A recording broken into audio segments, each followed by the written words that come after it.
Então, boa tarde, meu nome é Alessandra, eu faço parte do coletivo Vivências Superdotadas, em que a gente coleta depoimentos de pessoas superdotadas e as suas vivências, e como isso é aplicado na sua vida, nas suas relações sociais, na sua vida profissional. Eu sou identificada com altas habilidades e superdotação e também sou autista. Muito prazer, Leia. O Beto me passou aqui uma apresentação sua. Eu vou dar uma lida e depois, se você quiser acrescentar mais alguma coisa, né? Então, a Leia Veras é pedagoga, é PhD em Química Computacional pela Carnegie Mellon University, certo? Pós-doutora em Diálogos Argumentativos na formação de mediadores de museus de ciências pela USP São Carlos e tem a sua trajetória marcada pela intersecção entre ciência, educação e inclusão. Sua curiosidade intelectual e pensamento interdisciplinar a levaram a transitar por campos diversos, da engenharia química à pedagogia, refletindo uma mente investigativa e criativa, características frequentemente associadas à superdotação. Vivenciando a neurodivergência de forma pessoal e profissional, dedica-se à pesquisa e à docência com foco em altas habilidades e superdotação, metodologias ativas e desenho universal para aprendizagem. É professora orientadora do MBA em Neurociência e Aprendizagem na Educação da Exalc que chama? Exalc USP e educadora na Rede Municipal de São Carlos. Fundadora da Protier, iniciativa voltada à formação continuada de professores e uma das idealizadoras da Supercomunidade Altas Habilidades. Leia atua na construção de redes colaborativas de apoio e formação sobre o tema. Integra evidências científicas, inclusão e criatividade para transformar a educação em um espaço mais equitativo, estimulante e humano. Então, é bastante coisa, né, Leia? Bastante mesmo. Tem mais alguma coisa para acrescentar? Sou mãe de 2 crianças, né? Uma de 5 e uma de 8. E me dedico exatamente a poder trazer o mesmo tipo de respeito que eu busco enquanto mãe e também como educadora nas escolas em que eu já atuei e que eu continuo atuando. Com certeza, a gente já conversou com várias pessoas que são mães e a maternidade, ela acaba fazendo muito parte, né, desse processo. Muitas vezes vem crianças também neurodivergentes, né? Não sei se é o caso. Mas com certeza acaba havendo muito aprendizado, né, nesse processo também de maternidade, né? Acredito.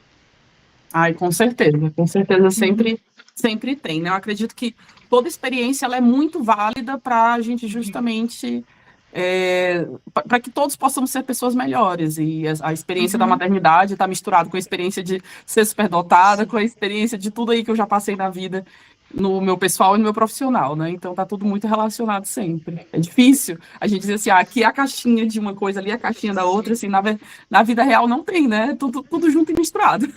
Sim, com certeza. Então, eu posso começar com uma pergunta que a gente sempre faz para os nossos convidados, que tem muito a ver com o intuito da nossa página, né? Que a gente perguntar como é que foi esse processo o seu processo de identificação de altas habilidades e superdotação. Eu não sei se você tem alguma outra neurodivergência, mas se você puder contar isso, como é que foi? Foi na sua infância ou foi uma identificação tardia? Como que foi isso? Foi uma identificação tardia e até bem interessante como que foi, né? Como que aconteceu. Eu já era mãe da minha filha mais velha e na época eu ainda não tinha mais nova, né? Tava ali entre descobrir a gravidez e tudo mais. E eu fazia pedagogia, que é a minha segunda graduação. A minha primeira graduação foi lá, como você falou, em engenharia química. Passei por todo um processo aí digamos assim, das áreas de exatas, embora eu não goste também muito dessa caixinha, sabe, área disso, área daquilo, mas passei por toda uma vivência enquanto formação acadêmica da área de exatas, para daí ter mudado para a área, né, na área da licenciatura em pedagogia.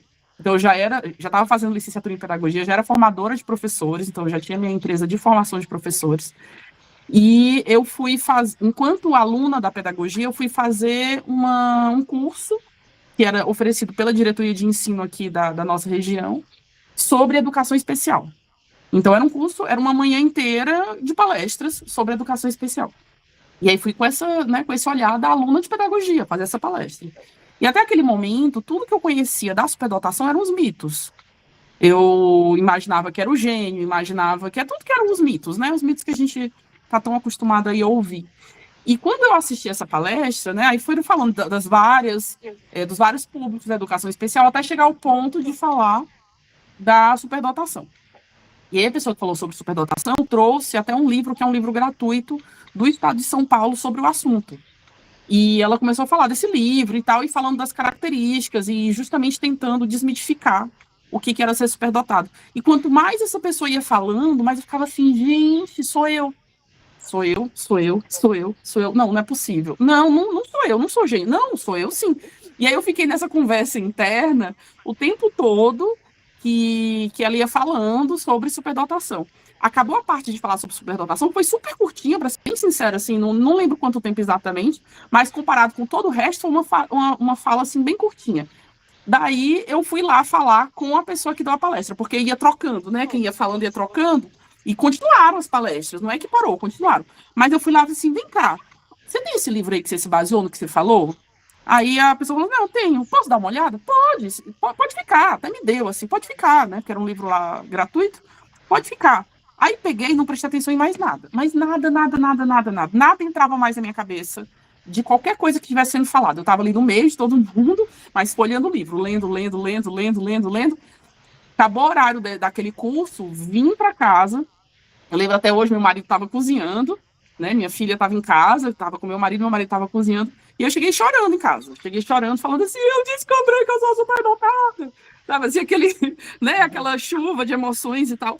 E aí ele olhou para mim assim, tipo, tá, você sempre foi isso que você tá falando. Eu falei assim, mas eu não sabia que existia um nome. Tipo, você tá se caindo aí no choro, mas peraí, não, você sempre foi assim. E aí foi que, assim, tudo passou a fazer sentido, né, porque por muito tempo na minha vida, eu cheguei até a ser chamada por algumas pessoas próximas, né, algumas pessoas que são da minha família, cheguei a ser chamada de uma pessoa sem foco. Por quê? Porque justamente eu ia para uma área, me super aprofundava na área e daí mudava de área.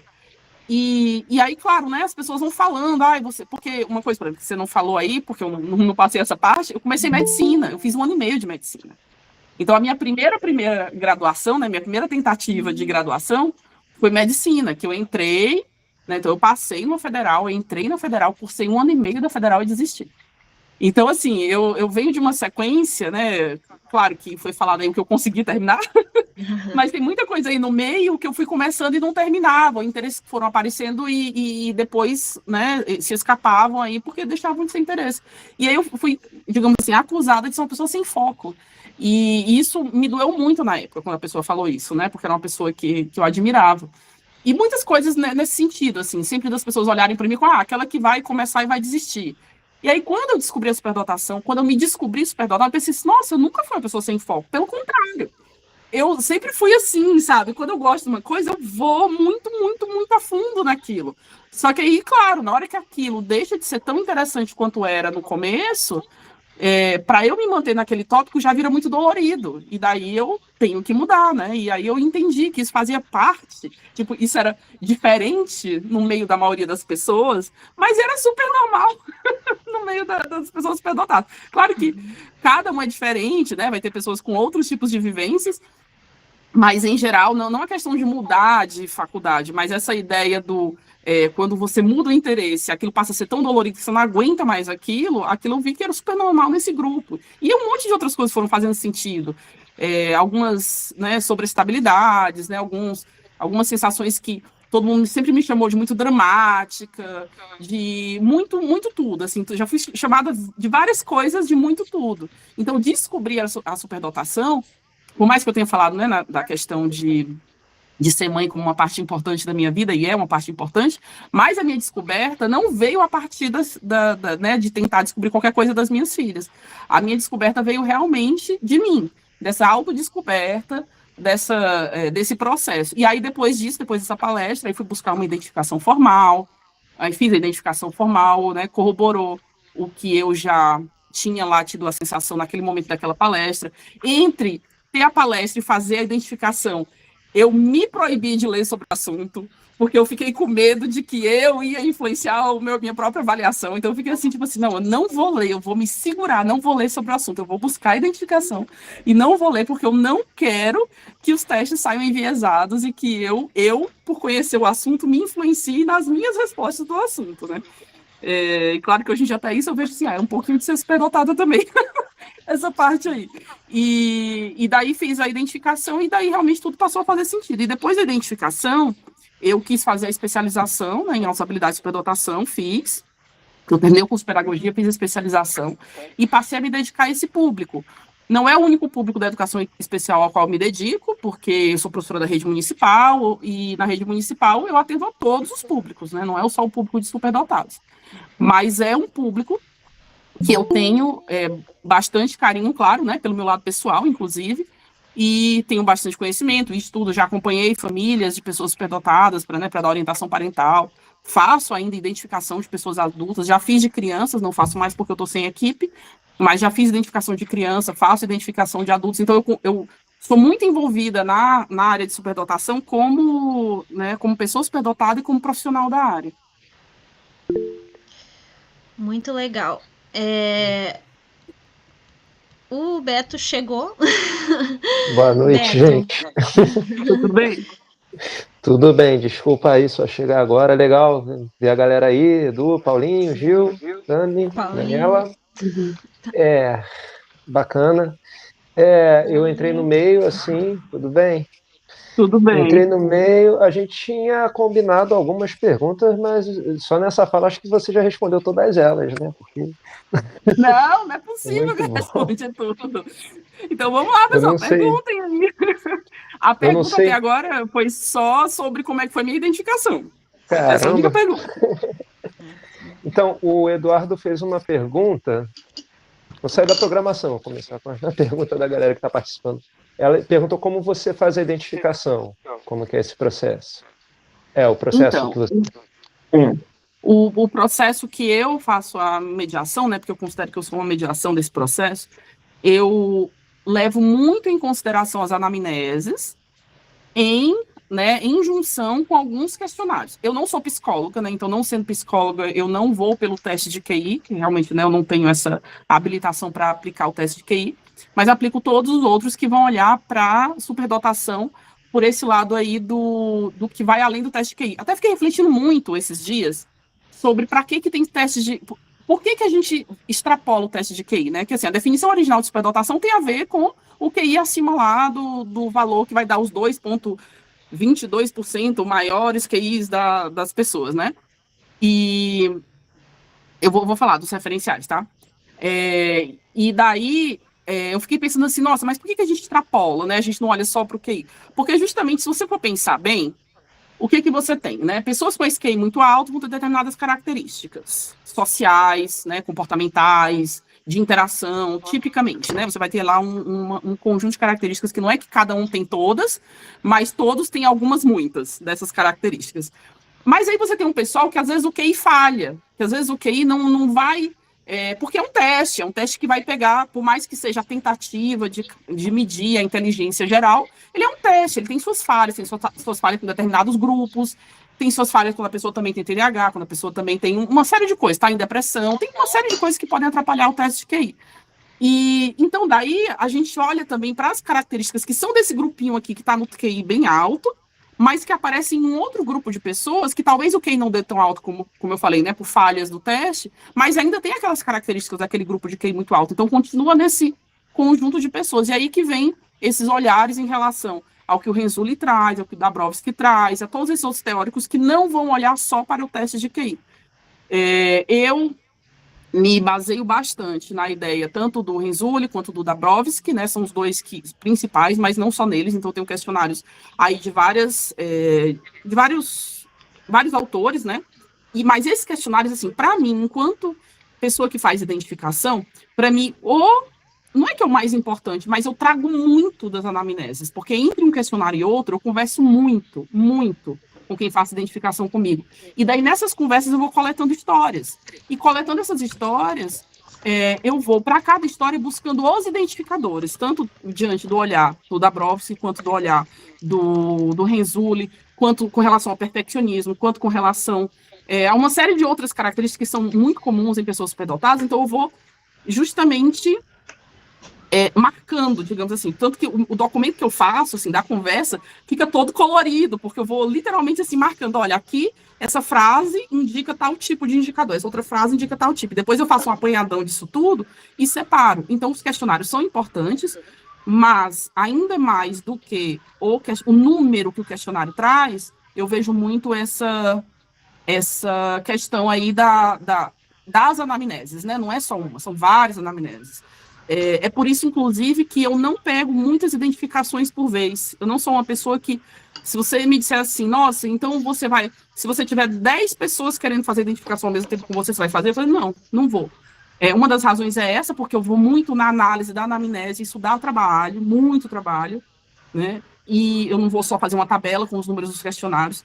A outra coisa é que eu, enquanto pessoa superdotada, eu entro muito forte nas histórias das pessoas, assim, a minha parte imaginativa ela é bem, bem acentuada. Então, quando eu faço, né, as conversas, claro, as pessoas acabam me contando situações sensíveis, acabam me contando várias coisas, né? Eu não sou psicóloga, mas acaba sendo uma relação quase aí de psicologia, de terapia, né? Quase, não é, né? Mas quase, porque as pessoas me contam coisas. E eu entro muito na história das pessoas, assim, no nível que eu tenho que ter muito cuidado para não me misturar com a história da pessoa. E para eu conseguir ter cuidado, eu sempre tenho um número muito reduzido de identificações que eu faço simultaneamente. Assim, é sempre um número bastante reduzido. Eu sei que eu vi que teve alguma outra pergunta, eu não vi a pergunta. O Eduardo perguntou como você estrutura essa anamnese. Eu não sei se você está explicando que você faz, né, entre os questionários também, né, que é um processo contínuo. O processo contínuo. Basicamente, a primeira conversa ela é um pouco mais livre. Eu até tenho um conjunto de perguntas que eu faço se a pessoa estiver meio travada em me falar alguma coisa, mas a primeira conversa é realmente mais livre. Aí, a partir dessa primeira conversa, eu passo um primeiro questionário. E aí, depois desse primeiro questionário, eu espero a resposta daquele primeiro, eu passo tudo online, né, porque todas as minhas identificações são online. É uma outra razão também que eu não estou fazendo com criança. Então, eu passo tudo online, a pessoa responde, eu dou um prazo, né? Tipo assim, olha, você precisa mandar até tal dia para a gente conseguir ter a próxima sessão. Aí eu pego o que a pessoa respondeu, eu já dou uma analisada no que a pessoa respondeu, aí eu vejo lá quais são coisas que eu preciso, não é exatamente confirmar, mas que eu preciso encontrar o que da história da pessoa faz com que aquilo aconteça ou não aconteça. Porque também acontece o seguinte, muita gente acaba se colocando muito para baixo, assim, tipo assim, nossa, não, mas eu não faço isso, eu não consigo aquilo, ele vai botando não, não, não. Eu olho assim e falo assim, será que a pessoa realmente não faz? E aí eu vou procurar uma pergunta para ver se a pessoa realmente não faz aquilo que ela colocou que não faz, ou se ela só não está se enxergando, né, enquanto possível pessoa superdotada. E daí faço as perguntas, me dá exemplos disso, me dá exemplos daquilo, eu vou me baseando muito no que o questionário anterior trouxe. Então, eu pego aquele questionário e ele é a base das minhas anamneses seguintes. E aí, a cada nova conversa, eu vou analisando tudo, sempre vou analisando tudo e vejo assim, nossa, essa área aqui, desses possíveis indicadores dessa área, eu não consegui nenhum exemplo. Será que tem? Será que eu não consegui porque não tem? Ou será que, né, ou será que a pessoa não me falou? Enfim. E aí eu vou indo nesse caminhar aí ao longo dos encontros até chegar no momento em que eu tenho uma quantidade, né, eu tenho um número mínimo ali de conversas de questionários. Claro que dependendo da pessoa eu estendo isso, pode ser que haja necessidade de mais, mas comumente ali eu tenho o meu número lá, acaba sendo mais ou menos certeiro.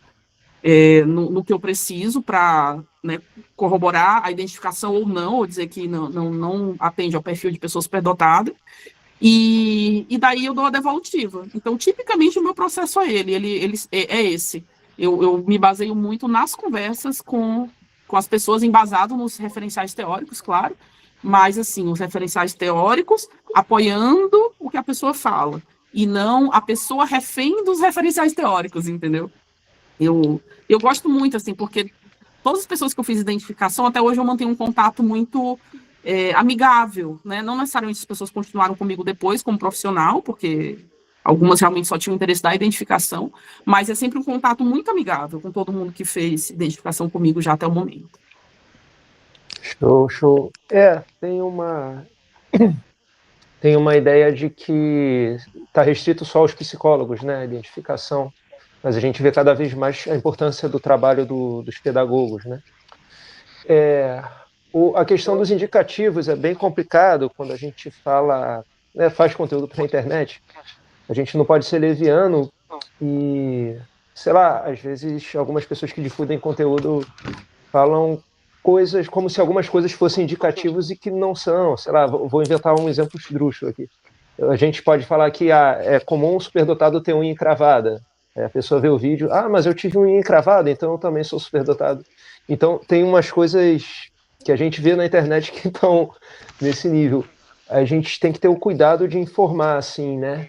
Então, você poderia trazer para a gente o que realmente é, assim, indicativo que você vai observar? O que é principal, assim? Isso aqui é bem relevante de observar. Quais seriam bons indicativos, assim, para a gente levar em conta, assim? É muito na relação consigo mesmo e com o outro. Nessa intensidade, né? Tanto consigo mesmo, dos próprios pensamentos, das próprias ações, das próprias atitudes, quanto na relação com o outro. Porque quando a gente olha para a superdotação, a gente precisa olhar para a neurodivergência que aquela pessoa traz consigo, né? Com essa modificação aí das conexões neurais de uma forma que tudo vem muito intenso. Então, os sentimentos, porque tudo passa pelo cérebro, né? Tudo passa pelo cérebro. Então, assim, os indicadores têm muito a ver com isso, com essa intensidade aí do sentir, do agir, do pensar, da ruminação, da coisa de, não consigo deixar passar, né? Então, tudo isso é muito olhado. E uma coisa que eu acabei de lembrar, que eu achei muito interessante, que eu descobri bem recentemente, assim, faz umas 3 semanas, é que nos Estados Unidos, eles não têm muito essa visão da superdotação como uma neurodivergência. Eu acho isso tão estranho, porque, poxa, o Renzo é dos Estados Unidos, então eu ficava assim, cara, né? Mas se a gente for parar para pensar, realmente, eles olham muito só para o lado do cognitivo. Foi uma pesquisadora dos Estados Unidos com quem eu conversei, ela é autista, e eu acredito que ela seja superdotada. E daí, numa palestra num curso que eu estava fazendo com ela, eu e outra colega aqui também, né, somos superdotadas, falando sobre, não sei o que é superdotação. E ela falou assim, não, neurodivergência. E a gente, a neurodivergência da superdotação. Ela, não, neurodivergência, não superdotação. Aí a gente ficou nessa conversa, assim, sabe, que, tipo, não tá fazendo sentido. Aí, e não se resolveu no curso, gente, não se resolveu no curso essa conversa. Acabou o curso, eu falei assim, a gente precisa tomar um café, eu e você. Porque não tá fazendo sentido o que você tá falando. Porque a gente tá falando a mesma coisa, mas tá falando coisa diferente. Ela, não, tudo bem. Aí acabou o curso, logo depois a gente saiu, né? Eu e mais algumas pessoas com ela, algumas pessoas que eram próximas, inclusive todos superdotados, mas enfim. Aí a gente saiu com ela.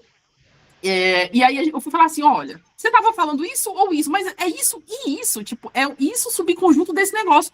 Ela, não, superdotado não é neurodivergência. Eu, não, como assim? Aí, sabe? Aí eu fico assim, não faz sentido. Eu falei, não, superdotado pode ser neurodivergente, mas... E eu falei, não, é neurodivergente. Sabe, ficou assim uma conversa muito maluca. Até que eu entendi. Eu falei, não, me fala direito o que você já leu de pesquisa sobre o assunto. Não é a pesquisa dela principal, tá? Superdotação, é outra coisa. E aí ela foi me falar. Aí ela falou assim, não, porque o superdotado é só aquela pessoa super inteligente. Mas e quando a gente olha as irritações, isso é neurodivergência. Eu falei assim, então, a gente no Brasil olha para as duas coisas. Aí ela falou assim, sério que vocês estão avançados desse jeito? Eu falei, sério? Sério? Ela, nossa, porque eu nunca tinha visto alguém falar da superdotação como parte de uma neurodivergência. Sempre como se fosse assim, é neurodivergente quando também é autista, é neurodivergente quando também tem um, né, TDAH e tal. E aí eu falei, não, a gente pode, tipo, é neurodivergente, e também pode ter o resto. Foi um negócio meio maluco, assim, sabe? Uma conversa, assim, muito de doido. Eu fiquei, não é possível, gente, não é possível. E aí agora, as minhas leituras de artigo, pensando nisso, todo artigo que vem dos Estados Unidos, eu passei a observar isso, assim, gente, realmente eles só falam da parte cognitiva, que doido. Eu não tinha prestado atenção nisso. É muito louco isso, mas enfim. É bacana Viajando você aqui. trazer isso. O Edu perguntou se ela se baseia na Linda Silverman. Não sei, não sei, porque, como eu falei, não é a área de pesquisa dela, né? A área de pesquisa dela é uma outra área de pesquisa, mas é que calhou da gente acabar falando desse tópico, né? E ela, como pessoa autista, ela tem um entendimento enquanto pessoa neurodivergente autista. Enfim, né? Mas não é a área de pesquisa dela, então a gente nem falou de referenciais porque ela nem trouxe exatamente referenciais. Ela falou de um colega de trabalho da mesma universidade que ela é pesquisadora lá dos Estados Unidos, falou dele, do que ele traz para a universidade sobre superdotação, e ele só traz a parte cognitiva, a parte do QI, essa parte aí. É importante a gente falar, assim, nesse ponto, vocês estão tão avançados, né, que ela comentou, e a gente tem muito uma ideia que o Brasil é atrasado em tudo.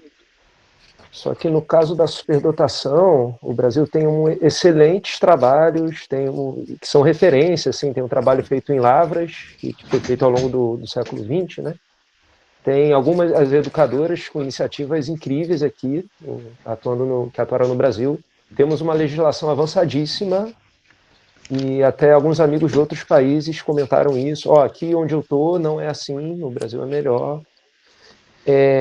Então, o Brasil, eu diria que não está realmente para trás nisso. Isso é uma ideia muito equivocada, né? Não sei se você concordaria comigo. Não, concordo sim. Eu só não tinha ideia o quanto os Estados Unidos estavam para trás nisso. Essa foi a minha surpresa, entendeu? Tipo assim, nossa, não tinha percebido que essa possibilidade, sabe? Justamente porque o Rinzuli é um dos caras de lá, mas eu não tinha percebido essa possibilidade de que, na verdade, eles não olhavam para esse outro lado, sabe? O lado que não é o lado troféu. Porque é isso que, inclusive, né, quando a gente conversou, Beto, na conversa anterior, que teve eu e você, eu tava falando assim, eu não falo para muita gente que eu sou superdotada. Na verdade, é um assunto bem restrito, né? Eu tenho um perfil de Instagram, tenho altas habilidades, em que eu não me identifico. Eu tenho um podcast em que eu não me identifico, né? Identifico, eu digo, não falo quem que é a voz por trás do podcast, não falo quem que é a pessoa por trás do Instagram. Eu não falo, porque justamente eu Eu ia escolho pedir para muito. você divulgar aqui, mas como você não se identifica, aí fica difícil. Não, eu divulguei com. E aí que vem um ponto. Para quem que eu falo que eu sou superdotada? Para grupos de pessoas que, né, são superdotados ou que estejam em processo aí de se auto reconhecer como superdotados. Então, para essas pessoas, sim, né? Ou para pessoas muito próximas. Então, claro, pessoas muito próximas sabem. Eu até dou um pouquinho dessa dica no meu perfil pessoal, falando assim, que eu sou uma neurodivergente, né? Mas assim, Leia, falar no meu perfil pessoal, dizer assim, eu sou superdotada, isso eu não falo. Porque eu ainda encontro muita cara feia quando alguém chega e fala, quando eu falo para alguém, ou melhor, então, hoje em dia eu escolho muito para quem falo, né? Mas já aconteceu uma situação que eu até, né, compartilhei com o Beto, de uma profissional que sabia que eu era superdotada, ela é uma profissional também da superdotação, e ela sabia que eu era superdotada, e a gente estava numa palestra em que eu era palestrante para um monte de professores. E só que o assunto não era superdotação, né? Porque eu dou formação de professores em várias coisas, não é só na educação especial. E daí ela começou a palestra dizendo assim: superdotada, sabe? Assim, como se fosse assim: olha, eu trouxe para vocês uma pessoa excelente para palestrar, porque ela é superdotada. Então, olha o prêmio que eu trouxe para vocês. Uma coisa meio assim, sabe? Meio troféu. Aquilo me incomodou assim de um jeito. E a leitura que eu tive do público, ainda mais num começo de palestra, sobre um assunto que não era superdotação, foi de que, tipo assim, nossa, por que ela tá querendo se aparecer? Por que ela tá querendo mostrar que ela sabe mais que a gente? Entendeu? Assim, foi essa sensação que eu tive. E justamente por causa disso, né, por causa desse tipo de coisa, que eu falei assim, não, eu não falo para todo mundo, eu falo para as pessoas em que eu confio e falo para as pessoas que entendem que superdotação não é um prêmio, não é um troféu, não é um selo de qualidade, né? Não, tipo, Bacana. é parte de quem a gente é com as características que a gente tem, e é isso, né? E às vezes pergunta assim, o que você está fazendo é parte da sua superdotação? Não sei, é parte de mim, é como eu sou. Se chama de superdotação ou não, foi importantíssimo na minha vida entender que parte do que eu sou se alinha com um grupo de pessoas superdotadas. Foi importantíssimo fazer a identificação para a minha vida, né? Me libertou, assim, num nível de vida pessoal, né, e de profissional também, mas muito mais de vida pessoal, me libertou num nível que eu não tenho outras eu me senti livre, assim, eu me senti livre para eu ser quem eu era. Não necessariamente falar o nome desse ser quem eu era, né, falar sou superdotado, mas o ser, né, porque, por exemplo, né, vou dar um exemplo. Toda a vida, quando eu vou em médico, eu sempre gostei de perguntar muito, muito mesmo, para médico.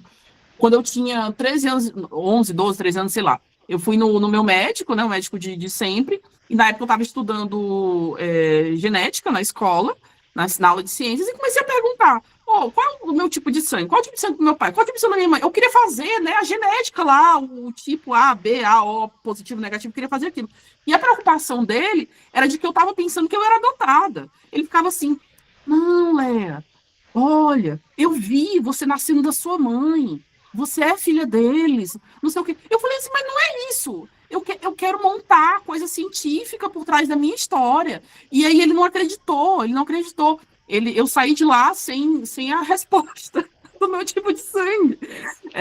E assim, esse tipo de coisa. Ou então, depois, na vida adulta, ainda hoje, né, eu vou no médico, se ele me passa qualquer tipo de procedimento, eu vou perguntar um monte. Eu vou perguntar. Mas aí teve um período da minha vida que eu não perguntava e saía super frustrada. E eu não perguntava por quê? Porque eu via aquele olhar de indignação do médico, como se eu estivesse questionando a postura dele. Mas não era questionando a postura, era querendo entender. E aí, agora que eu sei da superdotação, primeiro, que eu só vou em médico e gosto de responder perguntas. Se não gosta, e eu tenho alternativa, eu já não vou mais. Se no primeiro dia que eu vou nele, eu começo a perguntar um monte de coisa e o médico não quer me responder, e eu tenho uma alternativa, eu já não vou mais. Se eu não tenho alternativa, porque aquela é a pessoa que eu preciso ir, sei lá, por qualquer motivo, é o único especialista da cidade, enfim, o que seja, eu já começo dizendo, olha, eu sou neurodivergente, e eu pergunto muito, eu não me aguento. Eu falo desse jeito, eu não me aguento, não é de propósito. Então eu vou te perguntar um monte, não é para te julgar, é porque eu quero entender, e eu sou neurodivergente, eu não me aguento, meu cérebro não me deixa não perguntar. E aí eu começo a perguntar. Então, assim, me libertou muito, muito fazer a identificação. Eu nem lembro mais qual era a tua pergunta. Vamos lá. Então, a gente estava falando dessa falta de consenso entre teóricos e entre aplicação, que isso deixa a gente um pouco perdido mesmo. Ainda estamos nisso. Tem definições diferentes, tem olhares diferentes e tudo mais. E tem essa questão do troféu. O troféu é um motivo de piada frequente nos nossos grupos, que a gente fica criando figurinha de troféu. A gente até já fez uma enquete para quem merece o troféu, então a gente brinca muito com isso. E falando sobre o troféu, você veio de uma carreira que você estava super especializada, você veio da engenharia química, numa grande faculdade, no IME, que é um dos institutos mais renomados, e fez muitas especializações. E aí, de repente, aquilo, não é mais a minha vibe, eu quero outra coisa. E você foi para a educação. Então, você tinha um troféu ali de estar na área respeitada, na área valorizada, etc. E resolveu ir logo para a educação, que é tão desvalorizado no Brasil, é tão desprestigiado, infelizmente, né? Então você largou seu troféuzinho assim, né? E não, eu vou realmente para esse desafio aqui que está mais interessante. O que você viu assim que na educação que te estimulou tanto a tomar essa atitude, a fazer essa transição? Não, primeiro que assim, na verdade eu sempre fui professora, sempre, sempre. A minha primeira atividade paga na vida foi como professora particular aos 13 anos de idade. Minha primeira carteira assinada foi como professora de ciências aos 18 anos de idade. Então, eu sempre fui professora.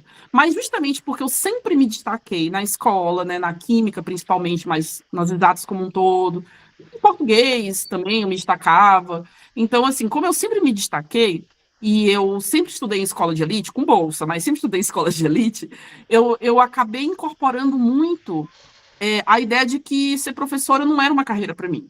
E se eu podia ser médica, engenheira, se eu quisesse ser advogada, se eu quisesse ser qualquer carreira, por que eu ia ser professora se eu podia ser outras coisas? Era mais ou menos por aí, né? Essa coisa bem preconceituosa mesmo da carreira, né? Enquanto professor.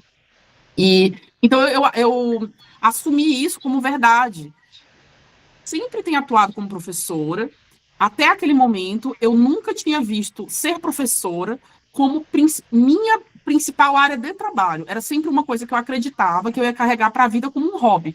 Então, eu era aluna de medicina e professora de ciências. Depois virei aluna de química, continuava professora de ciências. Depois fui para engenharia química, era professora de química nos cursinhos do Rio de Janeiro. Eu fui professora de cursinhos grandes do Rio, fui coordenadora de cursinhos grandes do Rio. Então, eu trabalhava com educação em paralelo. Aí fui para os Estados Unidos fazer o doutorado. Qual que era a minha bolsa? Sendo professora. Então, enquanto aluna de doutorado da Carnegie Mellon, eu tinha que ser professora, porque fazia parte do meu pagamento, era via sendo professora da universidade.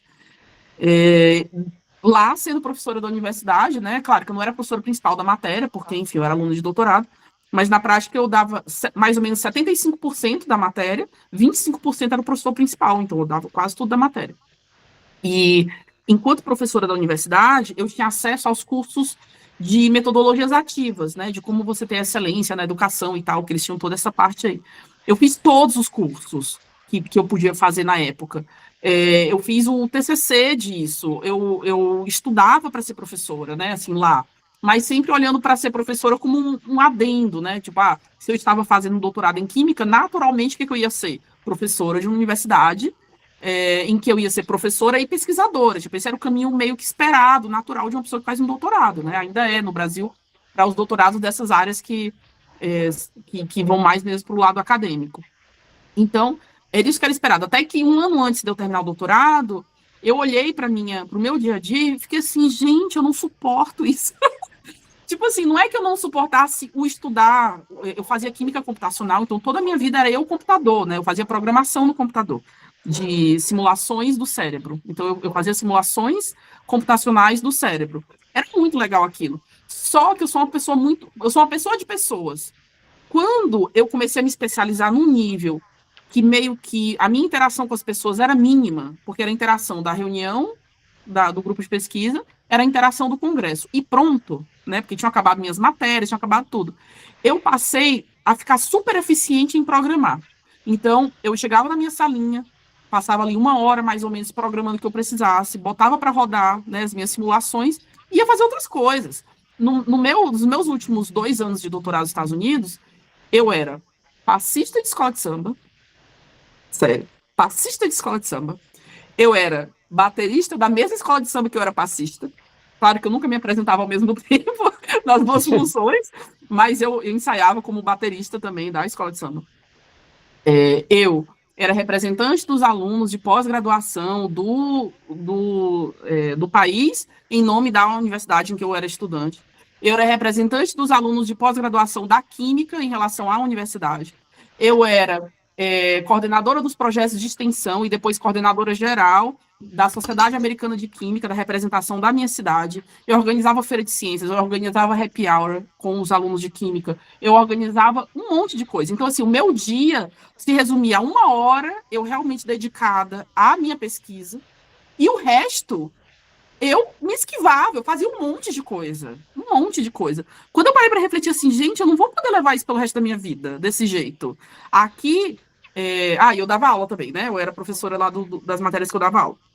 Aqui eu ainda consigo fazer isso, mas e aí? Eu vou virar professora de uma universidade, eu espero, né? Eu esperava naquele momento que fosse de uma universidade de qualidade, de nome. Como que eu ia fazer isso? Passar 1 hora me dedicando à pesquisa por dia e o resto fazendo um monte de outras coisas? Não ia ter. Eu ia ter que me dedicar à minha pesquisa, né? E eu ficava assim, gente, mas eu não vou aguentar passar um dia inteiro me dedicando a essa pesquisa. Não é o que eu gosto, não nesse nível, né? Nesse nível de me dedicar só a isso. E aí foi que eu percebi assim, poxa, o que foi sempre constante na minha vida, desde os meus 13 anos de idade? Ser professora, né? Trabalhar com educação. Naquele momento eu nem tinha certeza se eu ia voltar a ser professora, né? Quando eu terminasse meu doutorado, ou se eu ia trabalhar com educação na parte de divulgação científica. Eu cheguei a considerar uma posição de divulgadora científica da Sociedade Americana de Química em Washington, D.C., né? Eu cheguei a considerar essa posição. Então, eu faria a coordenação da divulgação de química nesse nível de extensão. Então, eu não sabia ainda se era uma educação mais formal em sala ou educação não formal. Mas eu vi que a única constância na minha vida era isso, era educação. E aí foi que eu conversei com a minha orientadora da época, morrendo de medo, porque eu achei que ela ia dizer assim, então vai-te embora. Eu achei que ela ia olhar para mim e dizer assim, vá, vá, você não quer ser pesquisadora em química, então vá. Mas não, ela foi bem sensata, ela falou assim, nossa, Léa, então tá, você percebeu isso de você, então você termina o doutorado e você segue sua vida, vamos só terminar aqui. E aí a gente fez um plano do que precisava para terminar, eu terminei lá no tempo esperado, e voltei para o Brasil para fazer o meu pós-doutorado em ensino de ciências. Então, daí já mudei para educação, ainda enquanto pesquisadora, né?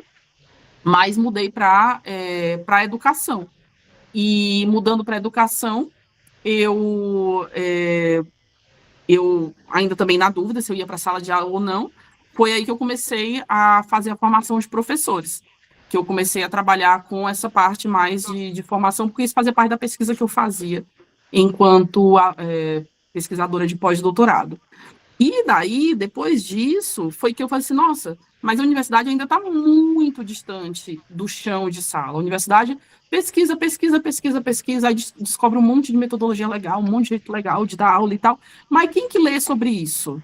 São os pesquisadores, né? Pouco chega para o professor de sala. E foi aí que eu resolvi começar a fazer a formação de professores nesse mundo aí da empresa, né, que eu comecei a dar formação de professores. E foi aí que eu pensei assim, porque eu tinha uma sócia que era pedagoga, né, na época, ela ainda é muito minha amiga, né, a gente só não tem mais sociedade, mas ainda é minha amiga, e me incomodava que ela era pedagoga e eu ficava assim, caramba, eu quero saber o tanto que ela sabe de pedagogia. Tipo, eu olhava para ela e ficava assim, cara, você sabe muito de pedagogia. Eu sei das metodologias ativas, né, porque era o que eu fazia de pesquisa, das coisas que eu estudava e tal. Mas a minha vibe era muito assim, ensino médio, ensino superior, cursinho. E a dela era das crianças menores, né? E aí eu ficava assim, não, eu preciso me aprofundar nessa área. E daí foi que eu resolvi fazer pedagogia, né? Foi aí que eu fui para o lado de fazer a pedagogia mesmo, de fazer do zero a licenciatura. E fazendo a pedagogia, eu nunca imaginei, porque assim, a empresa estava indo bem, eu nunca imaginei que ia voltar para a sala de aula, nunca achei, não, vou fazer pedagogia porque eu quero complementar o que eu já faço como formadora. Aí fiz pedagogia, apareceu um concurso aqui na minha cidade, né, em São Carlos, para ser professora de educação infantil. Eu falei assim, vou fazer para me testar, ver se esse curso tá dando alguma coisa aí na minha cabeça. E aí fiz, né, o concurso, mas eu não ia assumir, não ia nada. Só que aí veio a pandemia, né, gente? Aí veio a pandemia. E tudo que eu tinha de contrato foi cancelado. Tudo que eu tava indo bem na empresa foi cancelado. E o concurso chamou. Quando chamou, eu falei assim, vou testar. Nunca fui professora de educação infantil, vou testar. Então, a minha primeira experiência de volta à sala de aula foi com professor de educação infantil.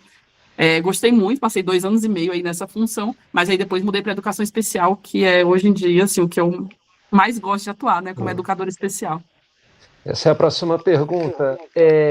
Você se entender uma pessoa neurodivergente, vamos dizer, nas teorias do Brasil, não, nas dos Estados Unidos, você se entender, não, eu sou uma pessoa neurodivergente, isso te traz mais identificação para trabalhar justo nessa área de educação especial? Com certeza, porque se a gente olha só e somente só para o lado cognitivo, a gente está olhando justamente para esse lado troféu que a gente estava falando um pouquinho antes, né? Está falando aprender mais rápido, ter condição, né? Ser aquele grupo seleto que acaba conseguindo tirar notas melhores, então só olha só para esse lado.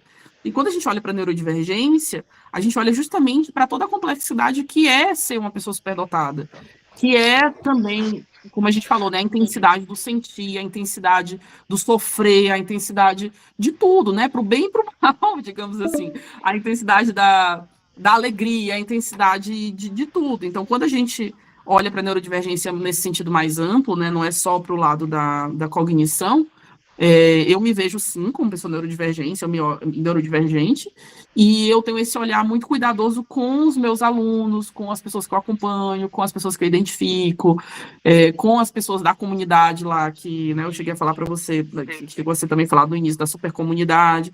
Então, esse olhado, assim, dessa complexidade que é ser uma pessoa superdotada. Bacana.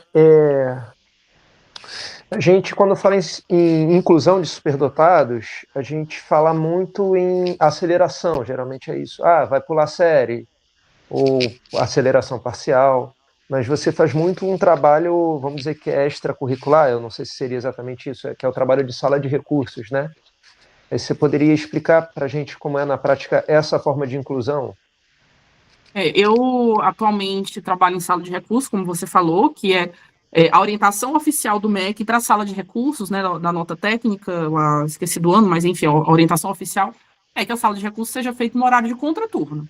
Então, você tem lá o aluno na sala de aula regular, né, lá sendo adaptado, ou sendo acelerado, ou sendo, né, o professor trazendo atividades diferenciadas, enfim, está lá na sala regular, ou sendo esquecido, né, ou sendo esquecido na sala regular, está lá, o aluno está lá na sala regular. Aí, no horário de contraturno dele, ele vai para a minha sala. Né, como eu falei, eu atendo todos os públicos, não é só pessoas superdotadas. E aí, o que eu faço normalmente, né? O que eu vou falar é algo que acontecia mais quando eu estava na sala de recursos geral, e depois eu falo um pouquinho como é que estou na sala de recursos esse ano, porque esse ano eu estou atendendo os alunos surdos, né? Mas aí, quando eu estava geral, que não eram só os alunos surdos, geralmente eu atendo os alunos em grupos pequenos, então pouquíssimos eu fazia uma atuação individual, era muito mais em pequenos grupos mistos, então, assim, de diversas idades, diversos anos de escolaridade e diversos diagnósticos barra identificação, né? Porque ali, na verdade, dos que eu atendia, nessa época que eu estou falando aí, eu tinha cerca de 20 alunos, desses aí, só um oficialmente estava como superdotado. Tinha vários outros que eu acreditava que eram superdotados, mas eles não tinham uma identificação formal.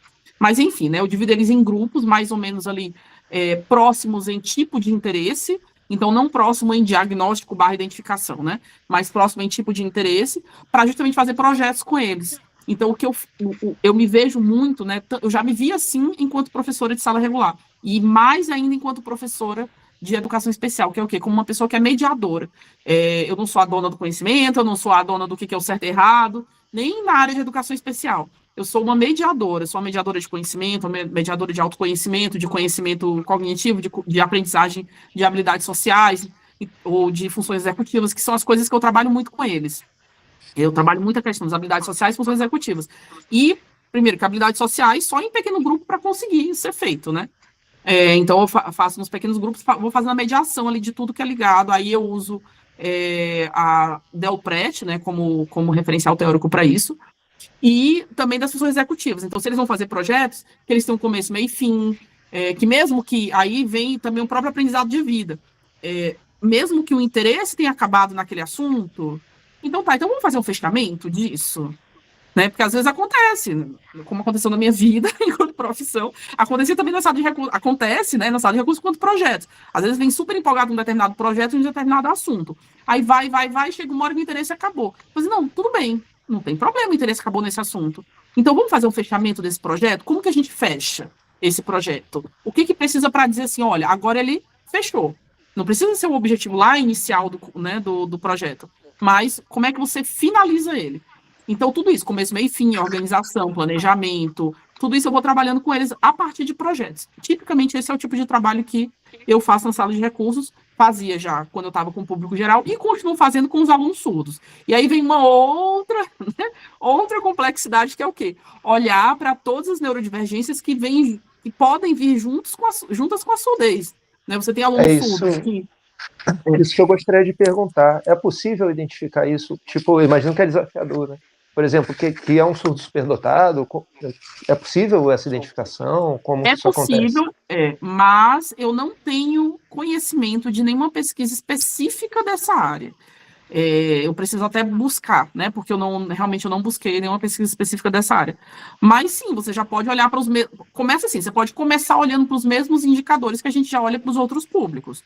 Só que a particularidade dessa forma de enxergar o mundo, que é uma forma que, em termos de linguagem, vem a partir das libras, né? Mas em termos de tudo, assim, é muito diferente a forma de enxergar o mundo da pessoa surda. Para a identificação ser uma identificação adequada, precisaria ser com alguém que conviva com o surdo. Porque senão você pode deixar passar algumas características, né, alguns indicadores, por não conviver com as pessoas surdas e não entender a cultura deles. Então, assim, com certeza precisa de um olhar diferenciado, o que torna o processo muito mais complexo, para poder fazer a identificação de uma pessoa surda que também seja superdotada. Eu não fui atrás de pesquisa nessa área, mas precisaria, viu? Precisaria de pesquisa nessa área para entender o que diferencia, né, desse olhar aí para pessoas surdas superdotadas. Você diz que não foi atrás de você pesquisar, né? Eu não fui atrás de eu pesquisar Sim. e não fui atrás de literatura sobre o assunto. Eu nunca cheguei à literatura nesse assunto. O que eu vejo em geral relatado é falta não só de pesquisa com superdotados surdos, mas dupla excepcionalidade no geral parece que é muito esquecido, assim. É o que eu vejo, assim, às vezes relatado, né? Que são poucas pesquisas. Tem pesquisas sobre a superdotação, geralmente no âmbito cognitivo, mas o dupla excepcionalidade realmente não é muito olhada ainda, né? Não sei se você compartilha da minha visão. Assim. Eu acho que ainda não é muito olhada, mas está um crescimento desse olhar, em especial em relação ao autismo e superdotação, né? Nessa direção está um crescimento que eu estou achando bem legal de perceber. Mas realmente superdotação com os diversos públicos ainda está engatinhando. Né? Show, mas que bom que pelo menos esse aspecto está melhorando, porque a gente vê como é comum, né? É muito comum. Uhum. Você falou sobre esse olhar diferenciado para o superdotado surdo, etc. O Eduardo comentou de uma tendência de negação, né? Negar a existência da pessoa com dupla excepcionalidade. E isso acontece, existe essa tendência mesmo, a gente vê.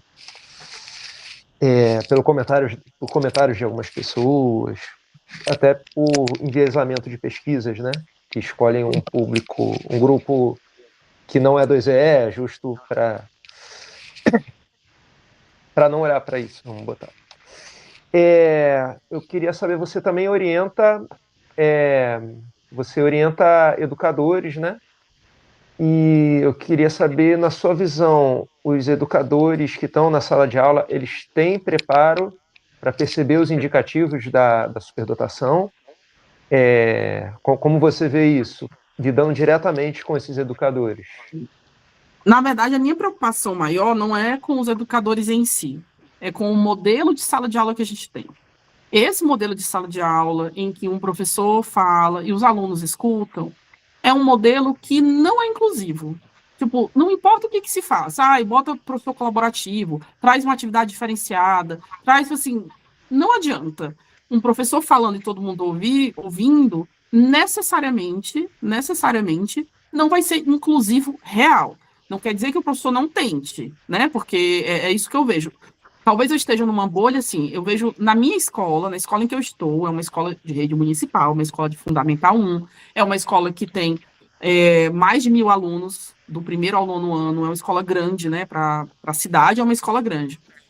E lá existe um esforço muito grande, de que seja feita a inclusão. A gente tem públicos diversos na escola, muito diversos de suporte, de tipo de deficiência,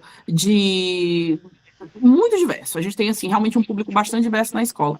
Existe um esforço muito grande, porque, por exemplo, né, eu outro dia conversei nas redes, até publiquei um vídeo falando o quanto a gente ainda olha para o modelo patológico, a gente ainda olha para o público da educação especial como se fosse um problema, necessariamente um problema na sala de aula. E tudo bem, claro, tem desafios, óbvio que tem desafios, né? Qualquer mudança em relação à norma é desafiador, né? Para quem está acostumado só com a norma.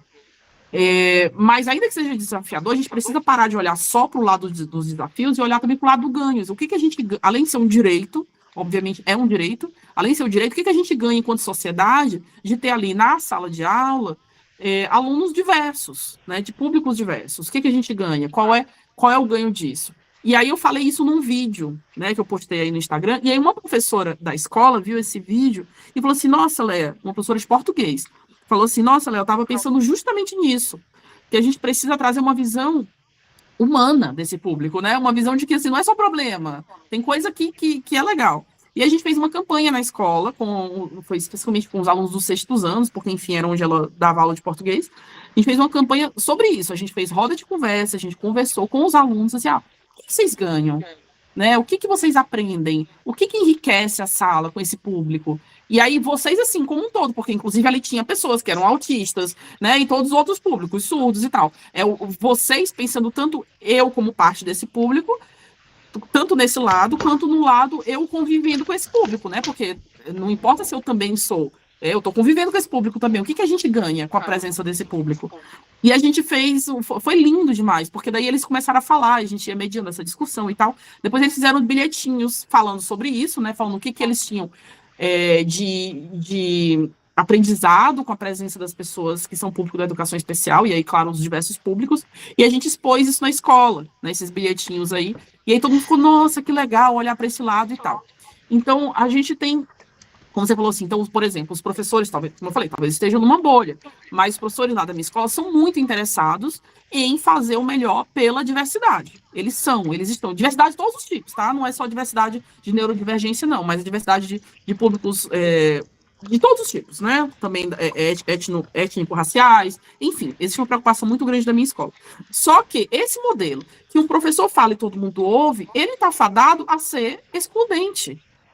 Porque mesmo que tenha ali alguém que não é público da educação especial, mas não consegue manter a atenção por 50 minutos numa aula, ou não consegue, ou naquele dia acordou mais cansado, ou está tendo um problema familiar, ou qualquer coisa, aquilo a pessoa não vai aprender. Existe a falsa sensação de que está sendo aprendido porque o professor está falando todo o conteúdo, mas a pessoa não está aprendendo. Então, eu sou muito defensora de que, para ter inclusão real na sala de aula, o modelo de sala precisa ser um modelo em que você trabalhe em grupos. Precisa ser um modelo em que você dê a possibilidade de cada pessoa do grupo de mostrar o seu potencial. Mas qual é o potencial de cada um? Não sei, vai variar. Vai variar. Um vai ser mais do desenho, o outro vai ser mais do explicar, o outro vai ser mais do escrever, o outro vai ser mais do auxiliar ali, mas sem trazer um produto para a coisa. Enfim, cada um, claro, com uma mediação responsável do professor. Claro que o conteúdo precisa chegar, então a mediação tem que envolver também partes em que o conteúdo chega, não é só deixar lá o aluno solto pesquisando um assunto, e por aí vai, né? E aí tem metodologias diversas que vão trabalhar dessa forma. Então, o que eu vejo é isso, a inclusão, ela é possível, existem muitos professores preocupados com o assunto, muitos professores interessados, vários vêm conversar comigo, também de fora da escola, né? Me mandam mensagem e tal, sobre a inclusão, vários mesmo, mas existe essa barreira. Enquanto o modelo for esse modelo, o professor fala, aluno ouve, eu não consigo enxergar uma inclusão real. Existem tentativas, isso não quer dizer que a gente então deva, então quer dizer que não coloca o público de inclusão, vamos chamar dessa forma, público de inclusão na sala? Claro que coloca, você vai continuar tentando. Mesmo que não mude o modelo, você continua tentando. Mas eu realmente acredito que essa tentativa ela só vai ter frutos quando a gente mudar esse modelo, quando o modelo predominante de sala de aula no Brasil ou no mundo, enfim, seja um modelo diferente. Show.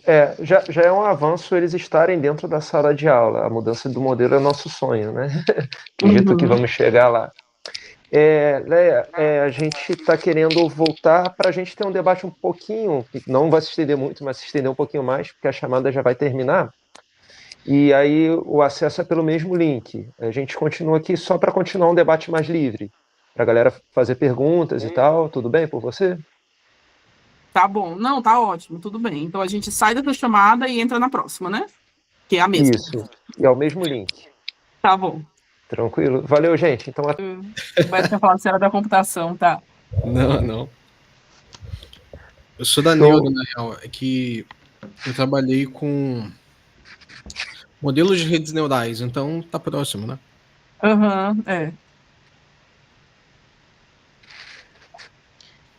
Vamos gravar, a gente conversando Tá, assim. Tô gravando já. Ih, já tá gravando, caramba. Mas depois corta alguma coisa. Não, tudo bem, fica tranquilo. Isso é horrível. Nada demais, eu acho. Se você quiser fazer um músico errar, você fala, tá gravando aí. Que isso. Então, é bem bacana assim sua trajetória, muita coisa ao mesmo tempo. Vamos dizer que você sempre foi muito ativa, né? A gente vê pessoas, infelizmente, né, muitas pessoas que não estão bem, que não conseguem exercer suas áreas de excelência, ou que não conseguem... Tá gravando, sim. O que não conseguem... Como é que eu vou dizer? Tem gente que fala pra gente, eu não tô conseguindo trabalhar, eu não tô conseguindo estudar. E às vezes a gente fala, você precisa de ajuda, cara, vai procurar um profissional, estar em grupos de WhatsApp não vai te tirar dessa. ver conteúdos na internet não vai te tirar dessa. E, assim, bacana a sua trajetória ainda mais depois que você teve identificação. Não, eu quero mudar de área, eu vou mesmo. Não se forçar a ficar num lugar que você não está mais interessada. Mesmo que, eu vou ficar aqui porque eu estou nos Estados Unidos, é melhor. Aí você, não, quero voltar para o Brasil. É bem legal essa trajetória, assim. E, não, agora eu quero trabalhar com criança. E vai trabalhar com criança. Isso é muito bacana, assim. Eu acho muito inspirador, de verdade. Teve a fala de uma amiga minha, né, na época que eu morava nos Estados Unidos, que me marcou muito, que foi justamente quando eu estava nessa dúvida do que eu fazia, que caminho que eu seguia. E eu falei para ela, eu falei assim, nossa, mas tô pensando em mudar de área, mas e aí? Jogo tudo fora, jogo tudo pela janela, tudo que eu fiz, né? Esse doutorado e tudo mais, só que... E ela falou assim, nossa, Léa, não é assim. Para e pensa, você fez um doutorado para te abrir portas ou para te fechar portas? Eu falei assim, não, para me abrir, né? Me abrir portas, porque era meu interesse e eu queria ter mais possibilidades na vida em relação àquele interesse. E ela falou assim, então, você abriu uma porta, que é a da tua área de doutorado. Você agora vai ser, né, na época ainda não tinha terminado, você vai ser uma doutora em química computacional. Você abriu essa porta. Se você quiser continuar nessa área, se você daqui a 20 anos, claro que também não é tão fácil assim voltar para uma área, mas enfim, mas foi a fala dela, né? Daqui a 20 anos, se você quiser voltar, você tem esse diploma. Você tem o conhecimento, né, e tem o diploma. Você vai ter, né, esse diploma e já tem esse conhecimento. Então, você abriu essa porta. Mas as que você já tinha antes, né? Porque ela sabia da minha trajetória, assim, que você já trabalhou como professora, que você fez esse curso aqui na universidade, que você fez isso, você continua tendo. Então, qual porta você escolhe manter aberta, é escolha tua. Ela falou assim, você não tá jogando fora nada, você só tá mantendo aquela portinha um pouquinho fechada, mas se você quiser voltar por ela novamente, você volta. E aí, quando ela falou aquilo, foi tipo assim, nossa, cara, que genial. Sim, é isso mesmo. Eu posso me permitir não seguir uma área. Não é porque eu virei doutora naquela área que eu tenho que seguir aquela área. Mas, claro, de novo, não quer dizer que não seja dolorido. Mudar de área não é fácil, gente. Estou falando assim, que agora já passou um monte de coisa. Mas não é fácil. Ter desistido de medicina não foi fácil. Ter mudado de área em relação, né, ao meu doutoramento em química para o pós-doutorado em ensino, né, que já foi uma mudança, não foi fácil. Ter saído do meio acadêmico, que volta e me pergunta, mas você não quer fazer concurso da universidade? Por que você quer ser professora universitária? E eu falei assim, gente, peraí, mas por que eu tenho que querer ser? Né? Por que tem que ter essa hierarquia? Ai, professor de educação básica, professor universitário. Sabe, essas hierarquias assim me dão uma ânsia, uma impaciência. Ou é a mesma hierarquia, as exatas humanas, né? Eu tenho um lado artístico muito forte também. Inclusive, estou me permitindo aí, me permitir ao longo desses últimos anos voltar para esse lado. Não como profissão, não precisa também virar profissional artista, né? Mas como pessoa que enxerga na arte como meio de vida, assim, de vida não necessariamente vida que te mantém financeiramente, né? Mas de viver, de ser. E então, assim, para quê? Para que colocar em cada caixinha, sabe? A gente chama as caixinhas, descobre as caixinhas, mas para não para viver presa dentro delas, né? Mas para poder extrapolar elas, para saber que elas existem e extrapolar elas, e é isso. Muito legal mesmo, assim. Edu, fala aí. Eu queria fazer algumas colocações sobre vida acadêmica, que eu penso o seguinte, mesmo que depois a gente mude de área, tudo aquilo que a gente aprendeu tem um valor por si mesmo, né? O fato de ter aprendido a fazer pesquisa, você chegou ao ponto de fazer um doutorado nos Estados Unidos, pô, tu aprendeu a dar aula para o ensino superior, tu aprendeu a fazer pesquisa acadêmica, então tudo isso gera um tipo de raciocínio que a maioria das pessoas não vai ter. Então acredito que isso vai ajudar até dentro de sala de aula também, né? Porque essas habilidades adquiridas, elas não evaporam. Você continua sendo a mesma pessoa, sabe? Só que agora fazendo uma outra função. Dito isso, eu quero falar de um outro assunto que está relacionado. Eu tenho muito interesse na inclusão dentro do ensino superior, que eu acho que é onde assim, a gente tem a maior carência de todas. E eu penso que são as universidades públicas que têm que puxar essa carroça, sabe? Que tem que tomar a dianteira nesse tipo de questão. Porque uma vez que você tem uma universidade pública, sei lá, com projetos de extensão, fazendo a inclusão dentro do seu meio, a gente consegue disseminar isso melhor pela educação básica. E aí a gente consegue maior capilaridade. Então eu queria te fazer uma pergunta muito específica, que é como você acredita que a gente pode fazer essa inclusão dentro do ensino superior e como a gente pode criar algum tipo de estratégia para conseguir ter essa capilaridade pelo sistema de educação inteiro. Olha, eu vou te falar das minhas vivências pessoais em relação a isso, né? Embora eu não esteja na universidade no momento, tirando como orientadora de TCC lá do MBA da USP, de neurociência, estou tirando isso, eu não estou no meu dia a dia na universidade. Embora não esteja, o meu marido está. Né? Meu marido é professor universitário da universidade aqui da cidade. Então eu tenho muito contato com o pessoal do departamento dele. O pessoal do departamento dele, justamente por conhecer a minha atuação, vem muito me perguntar, né? E aí vem de novo o que eu já falei antes da educação básica também. Os professores, pelo menos os que eu conheço, né, os que chegam até mim, estão interessados na inclusão, eles querem fazer. Eles não sabem os caminhos, não sabem como, não sabem até que ponto vai o direito, até que ponto vai, mesmo que não esteja no direito, moralmente o que a gente deveria fazer, enfim, né? E aí eu converso muito com eles, né? Eu dou muita dica, dou muita sugestão. E daí o que eu vejo? Eu vejo que assim como os professores da educação básica, os professores da educação superior, né, do ensino superior, estão meio perdidos também. E aí vem justamente, por exemplo, né, a própria UFSCar aqui, o Departamento de Educação Especial é um departamento muito forte aqui, é um departamento muito bom. Mas esse departamento não tem atuação nos outros, né? Fica cada um no seu quadrado. E aí precisava, assim, de uma coisa que envolvessem mais grupos, envolvessem mais departamentos. Então, precisava, de alguma forma, da coisa sair do nível só pesquisa para atuação, inclusive na própria universidade. Agora, como fazer isso na prática, né, fora esse trabalho de formiguinha de uma pessoa e outra pessoa que vai se conectando, eu não sei como te dizer, porque existem muitas barreiras burocráticas aí nas universidades, em especial nas universidades públicas. E aí vou falar dessa barreira burocrática porque eu estou fazendo 2 cursos de licenciatura no momento. Um por uma universidade pública e uma por uma universidade particular. Da universidade pública é um curso de licenciatura em Letras, Libras, Português. O da universidade particular é um curso de licenciatura em teatro. Né? Eu estou fazendo ao mesmo tempo esses 2 cursos. Em um deles, eu já fui orientada como que eu solicito a aceleração.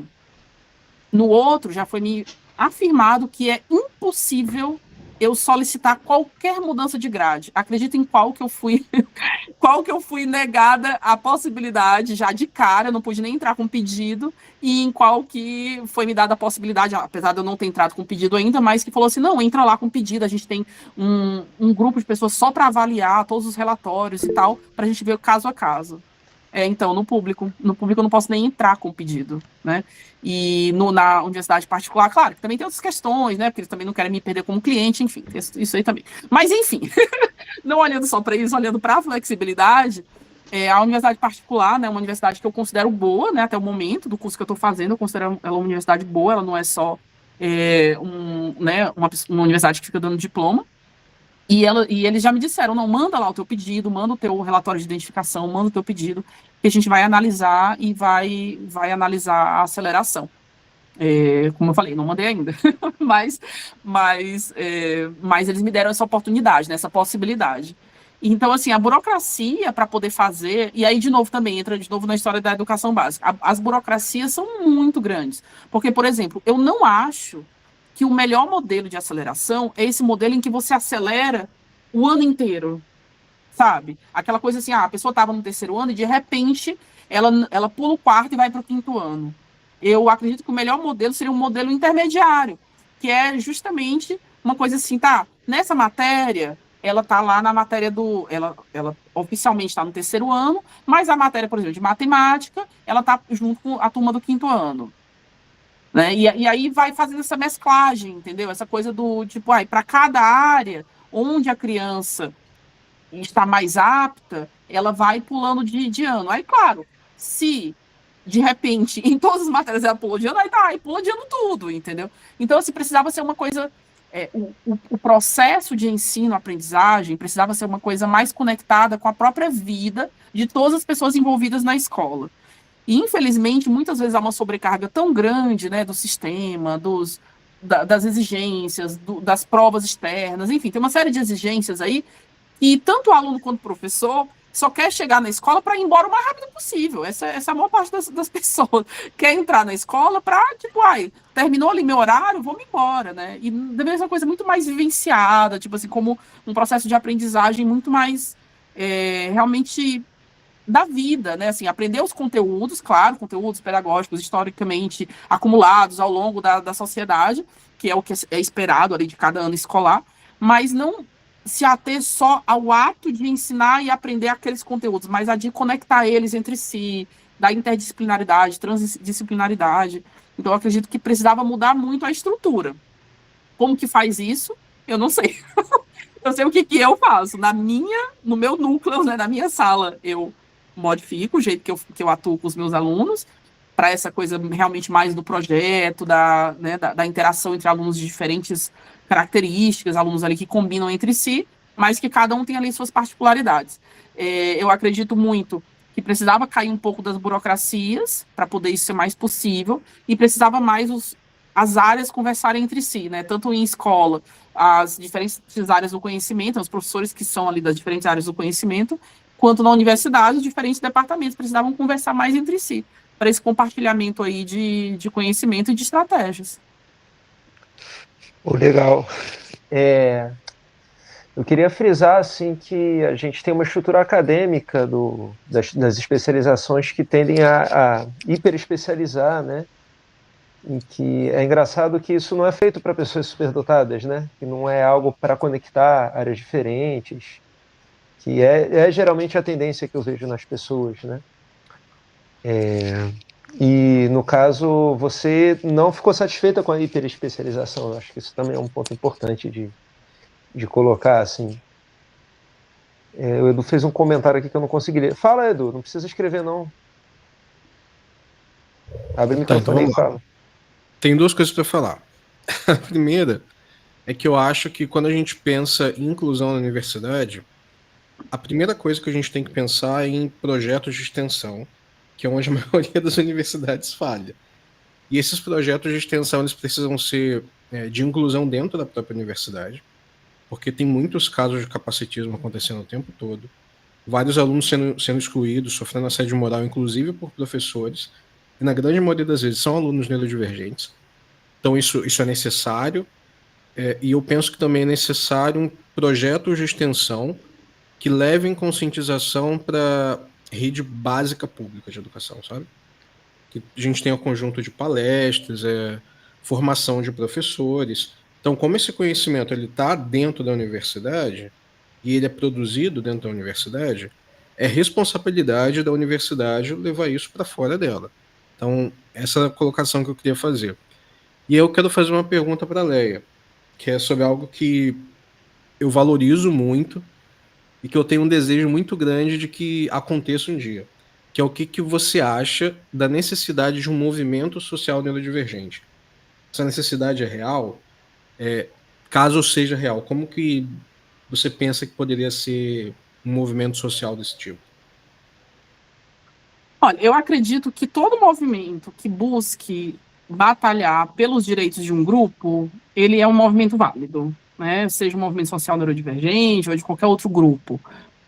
Mas eu não sei te dizer o que precisaria nele, porque realmente, no mínimo, precisaria união. Então, assim, até, por exemplo, uma teoria que eu tenho comigo mesma, porque eu nunca vi ninguém corroborando isso em nenhuma pesquisa, tá? Mas é opinião minha.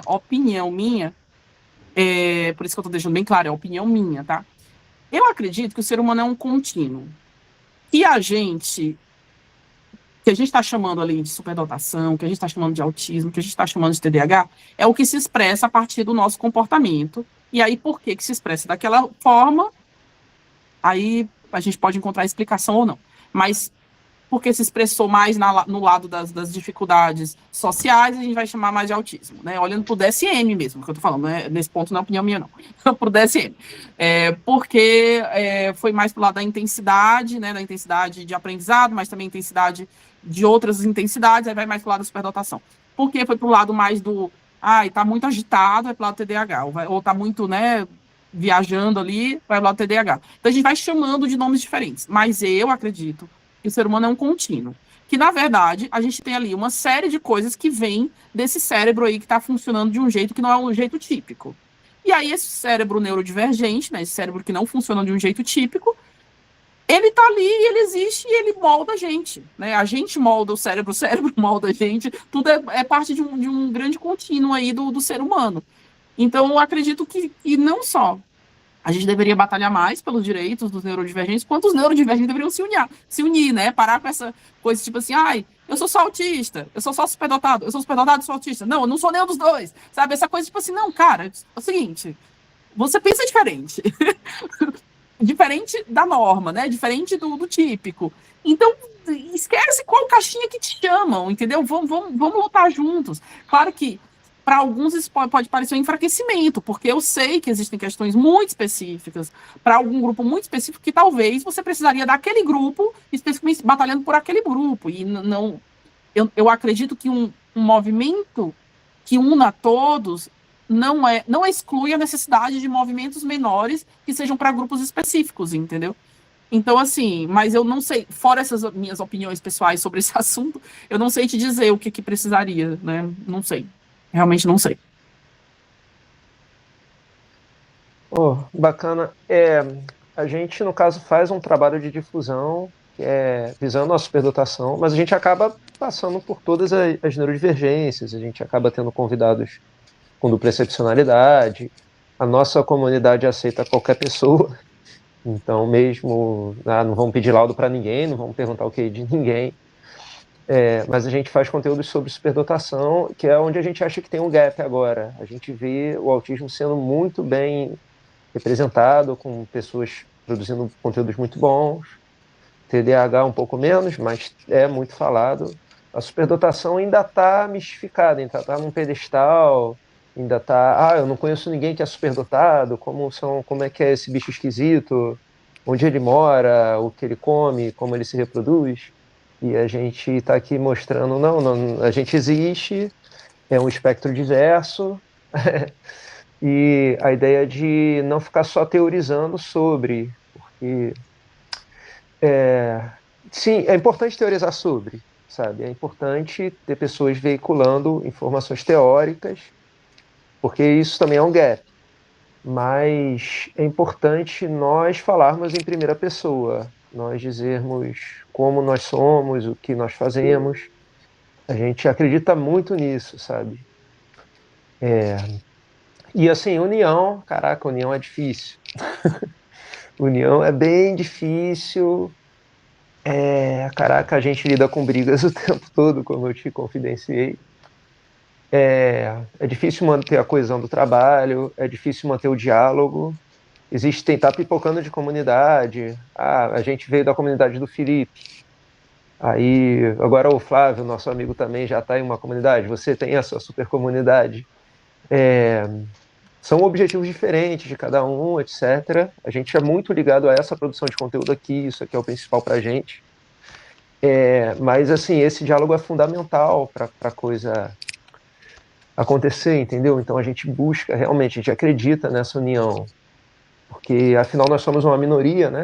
Se é 2,22%, como você falou, ou algo um pouco mais, um pouco menos, é uma minoria, né? E uma minoria com direitos muito negados, vamos dizer, né? Então, realmente é uma questão de movimento. Fala aí, Edu. Tô falando pra caramba hoje, cara. Mas é porque esses assuntos são muito do meu interesse. É sinal de que você se sentiu à vontade comigo. Eu fico contente. Sim. Vai. É que foi uma coisa que eu estava conversando com o Beto mais cedo, que eu acredito que a gente precisa ter projetos de pesquisa sobre superdotação, que não tem tanto disso aqui no Brasil. Até tem, mas, sei lá, eu sinto que ainda que acabam indo por uns caminhos que eu não acho que são tão interessantes. A gente deveria ter caminhos que vão mais para o lado da neurofisiologia, das neurociências, e incluir as questões de humanidades todas numa coisa só, e pensando em inclusão, e eu acho que essas coisas não são muito bem articuladas. E aí, eu queria te perguntar o que você acha sobre isso, o que você acha da pesquisa sobre superdotação no Brasil, se a gente precisa de mais grupos de pesquisa, e se você gostaria de fazer parte de um grupo de pesquisa desse tipo de assunto. A gente, sim, sempre, eu acho que é sempre muito válido expandir os olhares de pesquisa. Claro, como você mesmo falou, né, sem perder em vista a atuação prática daquilo, né, não parar só na ideia do, pesquisei aqui, pronto, acabou o artigo, acabou, não vou falar mais do assunto. Não, a coisa que realmente chegue no público que precisa daquela pesquisa. Então, acho que sim, é sempre muito válido ter mais grupos de pesquisa, é sempre muito válido trabalhar mais com a inclusão. Como eu falei, né, eu tô como orientadora no MBA da USP, de Neurociência e Aprendizagem na Educação. E os meus alunos, né, eu tenho atualmente 10 alunos orientandos, deixa eu ver se são todos eles no momento, todos eles trabalham com algum público da inclusão. Porque é isso, porque eles chegaram até mim por causa disso. Né? Eles vieram para mim como orientadora por causa disso. E sempre estou interessada em colaborar com outros grupos. O ponto é que, assim, eu não sou uma pessoa da universidade mais, né? Então, existe uma dificuldade, sim, de entrar uma pessoa num grupo de pesquisa que não está lá diretamente ou como aluno de mestrado ou doutorado ou como professor da universidade. Existe essa barreira. Não vou dizer que é certo ou errado, porque... enfim, burocracias da vida. Mas eu acho interessante, sim, eu sempre estou interessada em colaborar com outros grupos de pesquisa, já fui orientadora de alguns, né, de algumas teses de doutorado, de dissertação de mestrado, sou também orientadora de dissertação de mestrado. Então, assim, eu estou sempre muito aberta a participar desses grupos de pesquisa. É que nem sempre são muitas pessoas, né, que trabalham com o assunto, por mais que dê a sensação de que não está sendo feito muito, mas tem muita gente no Brasil trabalhando com o assunto da superdotação. Mas ainda assim, falta muita coisa. Então, o que eu digo é, toda ideia é bem-vinda, toda ação né, pode ser iniciada e que a gente possa ter mais e mais grupos de pesquisa e mais pessoas pesquisando sobre o assunto e mais áreas, mais interseccionalidade, né? A superdotação, como a gente falou, com a surdez, a superdotação com mulheres negras, com grupos minoritários, enfim, né? Toda interseccionalidade é muito bem-vinda porque realmente falta, com certeza ainda falta.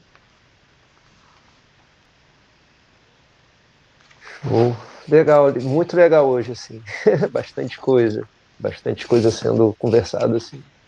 E só voltar numa coisinha, Beto, você falou o negócio, às vezes tem muita briga na comunidade.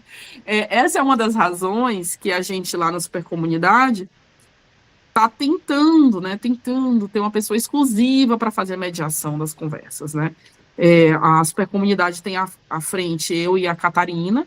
A Catarina é uma pessoa que tem anos de experiência como mediadora de uma determinada empresa internacional, né, mediadora de fóruns dessa empresa, e daí ela traz esse expertise justamente para tentar trazer essa mediação, né, com esse lado aí da profissional de mediação, da pessoa que é profissional em fazer mediação. Mas sim, é muito difícil, porque eu acho também assim, que a gente passa, né, as pessoas superdotadas em geral, a gente passou tanto tempo sem ser ouvido, que quando a gente tem a oportunidade de ser ouvido, às vezes a gente exagera um pouco, né? Vai para um lado assim que não era bem o lado mais adequado. Mas justamente desse histórico de vida, a gente foi muitas vezes invalidado na nossa vida. Eu, enquanto mulher, nordestina, pessoa que não se sabia superdotada, né? Mas era superdotada, sempre fui. Muitas vezes, aí, claro, a gente vai relembrando na vida. Muitas vezes o que eu falava era invalidado e depois vinha lá um homem branco ia lá e falava a mesma coisa e ficava tipo assim, uau, olha a ideia que ele trouxe, né? Então, assim, é natural que haja, às vezes, um exagero, vamos colocar assim, mas não a palavra exagero num sentido ruim, tá?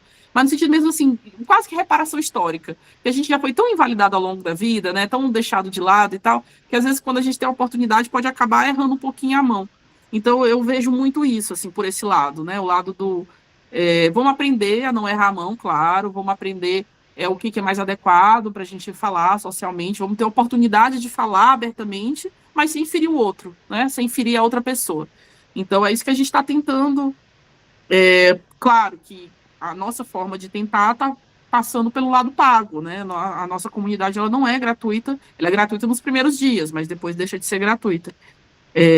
que é a nossa tentativa de manter a Catarina enquanto pessoa dedicada para a comunidade, porque eu quero realmente poder contratar ela e dizer assim, Catarina, agora você é a pessoa dedicada para isso, para poder fazer esse ambiente ser o mais acolhedor possível, com o mínimo de atrito, ou quando houver atrito, que você possa fazer essa mediação para ele virar uma discussão produtiva, né? Porque o atrito em si ele não é ruim. Ele é ruim quando ele passa a ser agressão, quando ele passa a ser preconceito, quando ele passa a ferir o outro, né? Mas o atrito ele pode ser transformado em algo produtivo. Então, para ela fazer esse trabalho. Mas é isso, assim, Bacana. a gente está nessa tentativa. Se A for gente para tá frente ou não, precisando. se vai para frente ou não, depende da gente ter um número mínimo de pessoas realmente Bacana. assinando. E se não for para frente também, eu tô de boa, assim, no sentido de que eu vou continuar trabalhando com o assunto, eu vou continuar tentando ser essa pessoa que faz o máximo possível para colaborar entre grupos, entre pessoas. Eu sempre estou muito aberta à colaboração, assim, é uma coisa assim de vida já, sabe? Eu ia dizer que a gente está precisando da Catarina no Vivências também. Mas, assim, a gente tenta mediar e é complicado. A gente não está 24 É horas complicado, inspecionando, a gente tem a nossa vida. Às vezes a gente entra em sobrecarga, porque nós também somos superdotados. E às vezes a bateria social acabou. E, assim, às vezes a gente lida com misoginia, com transfobia, com umas coisas que não deveriam acontecer e a gente a Gil falou que é tranquilo perto de outros grupos. Por quê? Porque a gente não tolera. A gente não tolera alguns comportamentos que a gente vê em outros grupos e faz muito mal pra gente. Então, ok, você quer ter seu discurso misógino, mas aqui não é lugar para isso. Então, mas é muito desafiador porque é o tempo todo. Eu queria que você falasse um pouco. Não, é só para eu falar do comentário aí do Eduardo, né, do Tranquilo. crowdfunding e tal. Eduardo, junta com a gente também. Entra lá para ver como é que faz os dias gratuitos. E daí a gente vê como é que continua para você, para se ajudar a gente, porque assim, a gente tem muita ideia e pouca mão, entendeu? Assim, para poder colocar a coisa para frente. E eu esqueci, eu ia comentar outra coisa, mas já esqueci, vai. Só falar que o Eduardo. Outra coisa, eu já esqueci. O Eduardo tem a comunidade dele de superdotação. Tem muita galera do Rio de Janeiro, da região dos Lagos, do Norte Fluminense, né? De neurodiversidade, desculpa, Eduardo. Neurodiversidade, tá. Eu queria que você falasse do podcast, é isso que eu queria. O podcast sou eu por trás dele, né? É a minha voz. Eu conto histórias de pessoas superdotadas, né? Algumas daquelas histórias são minhas, da minha vida, e outras podem vir de outras pessoas. E ele já está no ar.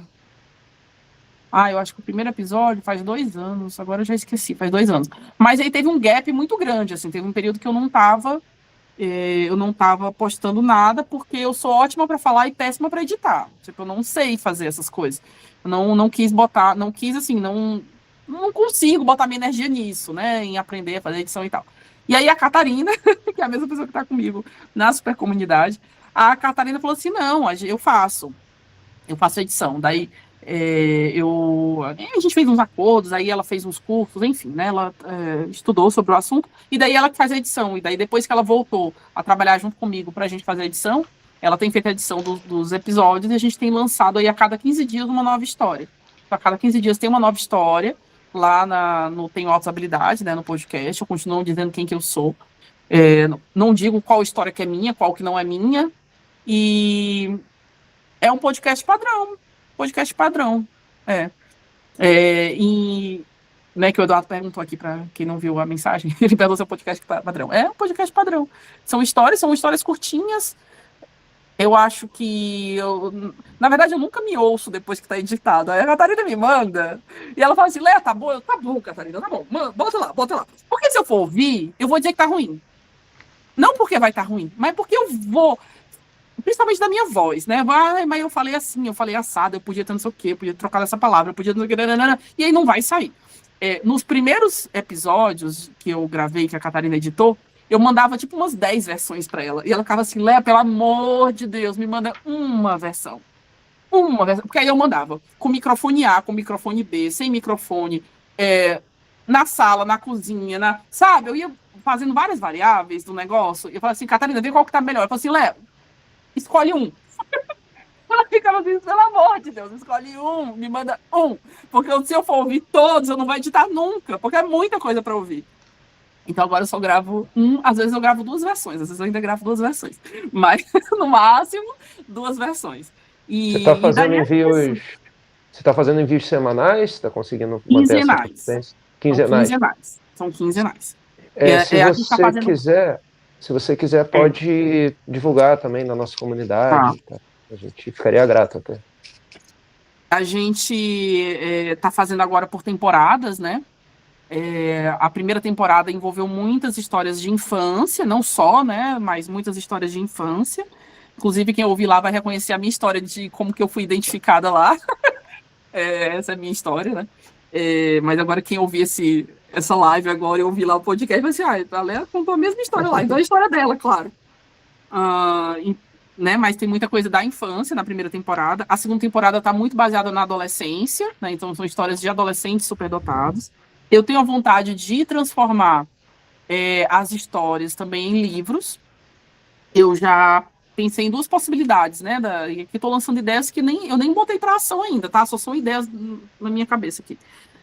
Uma delas é para pessoas que são profissionais da área, que é justamente aquilo que a gente estava falando sobre identificação, que é para que pessoas profissionais da área possam pegar cada história como estudo de caso e possam buscar nas histórias quais são os indicadores de superdotação, para treinar esse olhar, para sair um pouco, né? Porque, como eu falei, eu acredito muito na história da pessoa.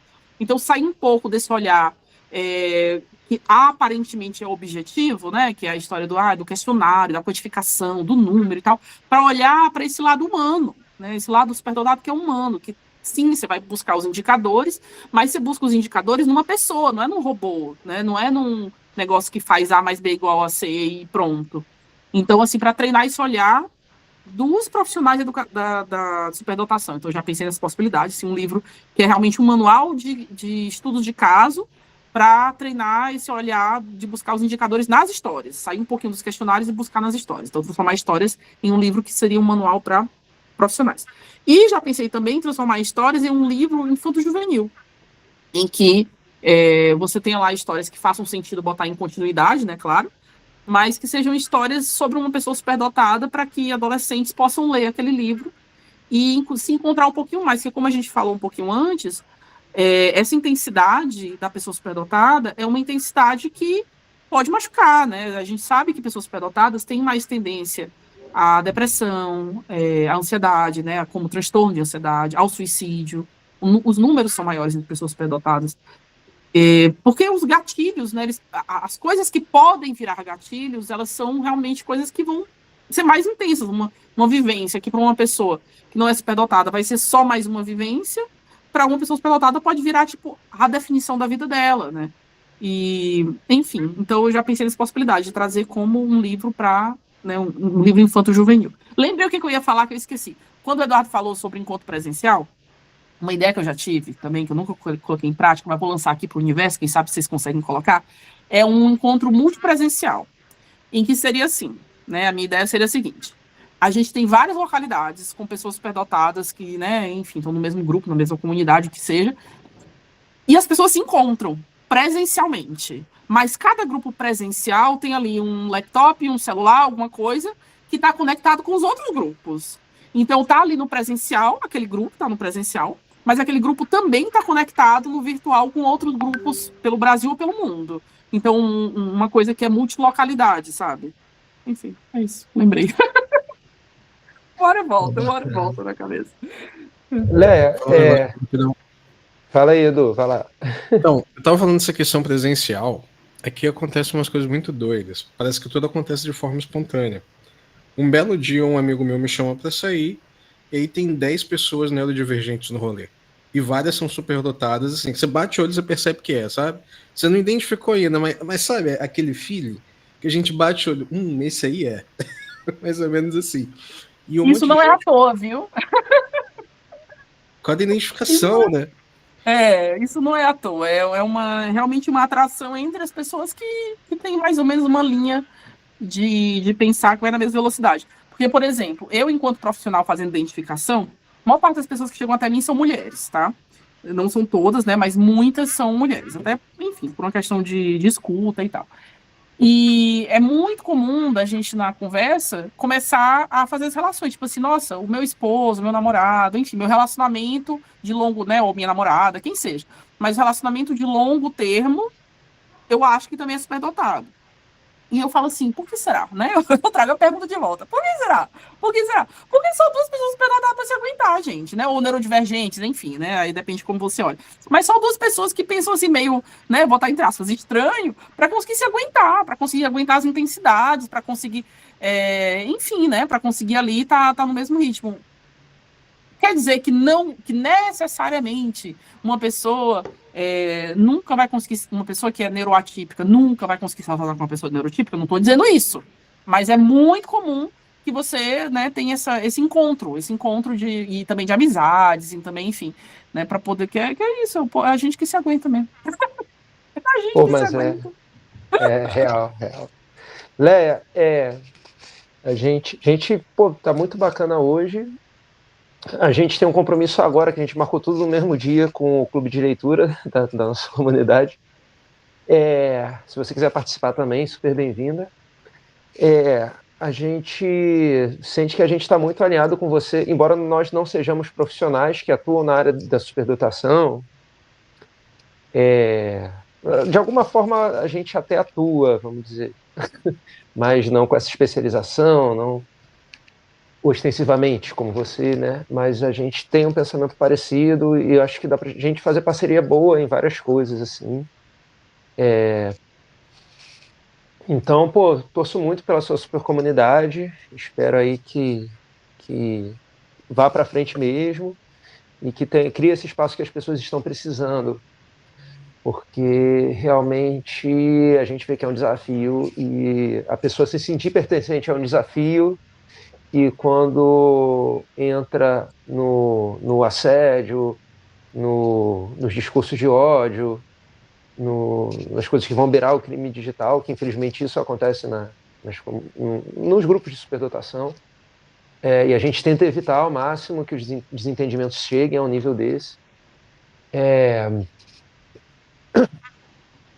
Então, a gente entende o desafio que e a gente quer trabalhar por essa integração, mas uma integração saudável, que faça bem às pessoas, sabe? Tipo isso. Mas então, a gente agradece muito, muito obrigado. Continue na sua caminhada. A gente está aqui também junto, o que a gente puder somar. Estamos aí, tá? E fica o convite, gente. Entrem lá na Supercomunidade, como eu falei, né? Entrem na Supercomunidade e participem, vejam aí como agregar, como unir forças e no que também, né, de contrapartida, o que precisar de mim, eu estou também sempre aberta. Vamos marcar uma conversa virtual. Quem estiver ouvindo aqui, eu sei que eu espero, na verdade, que essa live aí alcance muita gente. Então, eu estou sempre muito aberta a um cafezinho presencial ou um cafezinho virtual, sempre muito aberta, e é isso, assim, eu tô aí nas redes aí, como Leia Veras, como Tenho Altas Habilidades, como a Super Comunidade, é fácil de me encontrar, é fácil encontrar meu contato, ele não é tão difícil assim, não. Então é só entrar em contato que a gente segue a conversa, e tô sempre muito aberta aí. Show. Muito obrigado aí. Muito obrigado a todo mundo que participou. E vamos para frente aí, entregando mais conteúdo bacana. Um abraço. Tá bom, tchau, tchau.